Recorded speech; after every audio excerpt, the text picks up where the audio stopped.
ನನ್ನ ತುಳಿಬೇಕು ಒಸ್ಕಾಕ್ಬೇಕು ಅಂತ ಬಹಳ ಜನ ನನ್ನ ಬೆನ್ನಿಂದ್ಗಡೆ ಕತ್ತಿ ಮಸಿತಾನೆ ಇರ್ತಾರೆ. ಅವ್ರಿಗೆ ನಾನೇನು ಅಂತ ಯಾವಾಗ್ಲೂ ತೋರಿಸ್ತಾನೆ ಇರ್ತೀನಿ. ಶತ್ರುನಾಶ ಯಾಗ ಮಾಡಿಸ್ಬೇಕು, ತಡೆ ಹೊಡಿಸ್ಬೇಕು. ಫಸ್ಟು ಎಲ್ಲಿ ಅಂದರೆ ಇಲ್ಲಿ ಕಬ್ಬಾಳ ದೇವಸ್ಥಾನ ಇದೆ, ಅಲ್ಲಿ ಕುರುಬುಲ್ಕಟ್ಟೆಯಲ್ಲಿ ಹೋಗಿ ಅವರು ತೆಂಗಿನಕಾಯಿ ಮೇಲೆ ಇದಿಡ್ತಾರೆ, ನಿಂಬೆಹಣ್ಣು ಮೊಟ್ಟೆ ಇಟ್ಬಿಟ್ಟು ಕಾಲು ಧೂಳಾಗಿದ್ರೆ ದಾಟಿಸ್ಬಿಟ್ಟು ಎರಡು ಕಡೆ, ಈ ಕಡೆ ಒಂದ್ಸಲ ಆ ಕಡೆ ಒಂದ್ಸಲ ತಡೆ ಹೊಡಿಸಿದ್ರೆ ಕೆಟ್ಟ ಕಣ್ಗಳು ನಿರ್ಮೂಲನೆ ಆಗುತ್ತೆ ಅಂತ ನಾನು ನಂಬ್ತೀನಿ.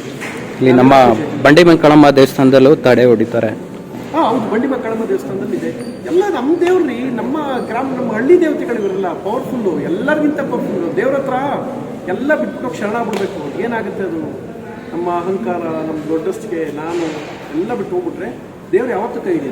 ಮತ್ತು ಇದು ಅಂಧ ಅಭಿಮಾನಿಗಳು ಮತ್ತು ದರ್ಶನ್ ರಿಯಲ್ ಫ್ಯಾನ್ಸ್ ಡಿಫ್ರೆನ್ಸ್ ಏನು ಅನ್ಸುತ್ತೆ ಸರ್? ಫ್ಯಾನ್ಸ್ ಅಂದರೆ ಸಿನಿಮಾ ನೋಡಿ ಜೈಕಾರ ಹಾಕೋರು, ಅಭಿಮಾನದಿಂದ ಟ್ರೈಲರ್ ನೋಡಿದಾಗ ವಿಶ್ ಮಾಡೋರು, ಈ ಪೋಸ್ಟ್ ಇಷ್ಟ ಆಯಿತು ಅಂದರೆ ಅದನ್ನು ಸ್ಟೋರಿಗೆ ಹಾಕೋರು, ಅವರು ಅಭಿಮಾನಿಗಳು. ನಮ್ದು ಆಶೀರ್ವಾದ ಮಾಡೋರು ಅಭಿಮಾನಿಗಳು. ಹೊಡಿತೀನಿ ಕುಯ್ತೀನಿ ಅದು ಇದು ಏನೋ ಮಾಡ್ತಾರೆ, ಕೈ ಕಟ್ಕೊಂಡು ಹೊಡ್ಕತ್ತಿರಲ್ಲ, ಅದೆಲ್ಲ ಅಂಧ ಅಭಿಮಾನಿಗಳು. ಅವೆಲ್ಲ ಮಾಡ್ತಾರೆ. ಪ್ರೀತಿ ಅಭಿಮಾನ ತೋರಿಸಿ. ನಿಮ್ಮ ಅಭಿಮಾನದ ಭಿಕ್ಷೆ ನಾವು ಬದುಕ್ತಾ ಇರ್ತೀವಿ, ಅಹಂಕಾರ.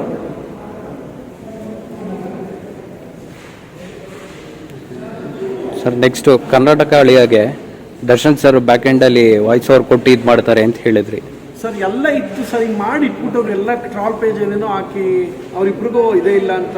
ನಿಜವಾಗ್ಲೂ ಚೆನ್ನಾಗಿದ್ದೀವಿ ಸರ್, ಎಲ್ಲ ಚೆನ್ನಾಗಾದರೆ ನೋಡ್ತೀನಿ ಸರ್. ಇನ್ನೊಂದ್ಸಲ ನಾನು ಕೇಳ್ಕೊತೀನಿ ಸರ್, ನಿಜವಾಗ್ಲೂ ಅವ್ರು ವಾಯ್ಸ್ ಓವರ್ ಕೊಡ್ತಾರೆ ಹಿಂಗಿದೆ, ಇದನ್ನು ಇವರು ಹಾಳು ಮಾಡ್ಬಿಡ್ತಾವ್ರ ಅಂತ ಭಯ ನನಗೆ. ನಾನು ಚೆನ್ನಾಗೇ ಇದ್ದೀನಿ, ನಾನು ವಾಯ್ಸ್ ಓವರ್ ಕೊಡಿಸಿ ವಿಶ್ವಾಸಲ್ಲಿ ಇದೇನು ತೋರಿಸ್ಬೇಕು ಅಂತ ಆಸೆಪಟ್ಟು ಇವ್ರು ಬಿಡ್ತಾ ಇಲ್ಲ ಜನಗಳು. ಒಂದಷ್ಟು ಜನ ಯಾರೋ ಅಂಧಾಭಿಮಾನಿಗಳು